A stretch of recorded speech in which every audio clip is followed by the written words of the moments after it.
கரூர் மாவட்டம் கிருஷ்ணராயபுரம் அருகே சிவாயம் ஊராட்சி வேளங்காட்டுப்பட்டியில் விவசாயி ஆறுமுகம் என்பவருக்கு சொந்தமான 22 சென்ட் விவசாய நிலத்தில் கற்களை அகற்றும் போது பள்ளம் ஏற்பட்டதால் சந்தேகம் ஏற்பட்ட விவசாயி கிராம நிர்வாக அலுவலர் நல்லுசாமிக்கு தகவல் அளித்துள்ளார்.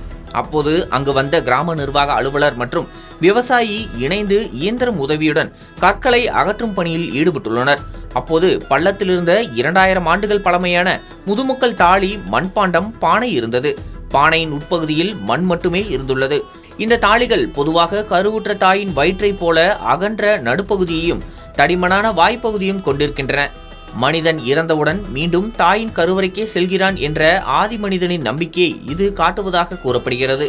தமிழர்கள் வயதாகும் போது அவர்கள் வசிக்கும் கிராமங்களில் இருந்து வெளியேறியதாகவும் இறக்கும்போது உட்கார்ந்த நிலையில் தாளிகளில் வைத்து அடக்கம் செய்யப்பட்டுள்ளதாகவும் கூறினர்.